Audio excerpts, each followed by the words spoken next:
You are now looking down the Silver Bell Trail. You can see some of the trash that's laying around. It's just terrible how they're destroying the country. Such a beautiful valley. This is where we get our water from for most of the areas in the 3 Points area. It's just a great place, but what's going on out here is just terrible. I don't know what we can do about it, but this year is the way that the illegals travel to head north from Phoenix, Los Angeles, and points east or wherever they want to go.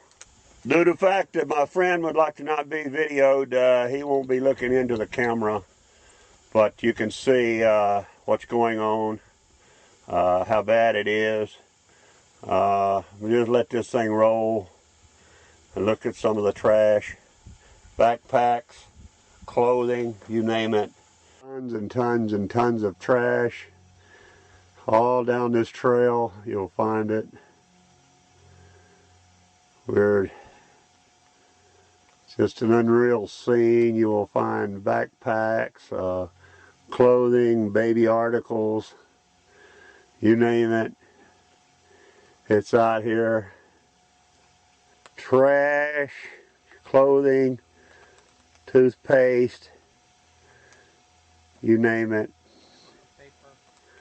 Toilet paper, more trash. This year, that's some Mexican water. They didn't even drink it all. It's about half full. There's condensation buildup on the top of this. That means that it's probably only been here about 12 hours. We're going to move on down here a little later and go into a layup. Could be a dangerous, but we're going to take a chance at it, and I want to see, because I think we're going to find them in there.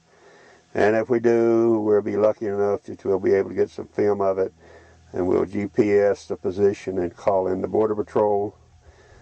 They'll probably have to bring in a helicopter. Don't know yet, but we'll see what we find out. Need to bring it back up close. At one time, we counted over 1,200 backpacks in this area, clothing, articles, and stuff. The politicians just don't care. The Bush administration is not doing their job. No one is trying to help. So this is what's happening to our country.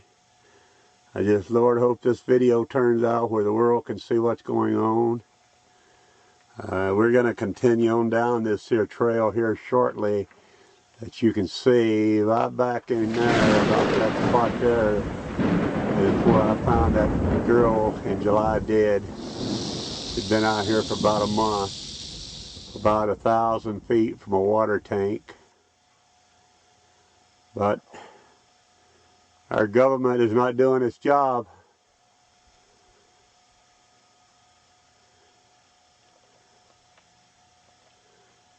And look at all the trash. Unreal. Unreal. They laid in here to keep the Border Patrol from spotting them for the day. And looking out this way, you're going to see the Avery Valley. Out that way there would be the Avery Valley. Across from the Tucson area and the Tucson Mountains. See here where the fence has been knocked down. This large group of illegals that we've been following all since we left this morning. You're not going to believe your own eyes. This is where they actually put in a gate for them to cross at, where they won't chop the fence down. This is plastic they use to try to keep warm with at night, to hold their heat in their bodies. This marker pole right here, this white pole, is when they're on the mountain, what they do, they use it for a lineup. They keep in sight because it's white. That's why they put it there. Just totally destroyed. It appears that the coyotes have been here. We're getting a lot of tracks. Large group of prints. And and they have probably pretty well made it to their destination by today, or they're laid up in the bushes out here somewhere. There's a lot of layup area they could lay in. So this is how it goes down here if you're with the Minuteman of One. By the way, when you come into these kind of areas, it sort of makes the hair stand up on your back. You don't know who's watching you. You don't know who's watching you or what's going on. The people that might have heard us coming and just bailed out of this area just till we leave. You know, this area has been just used recently. But if the government would secure our borders, this would not happen. These people would not be dying and the desert would not be being destroyed. I hope everybody enjoys this first little flick from the Minuteman of One.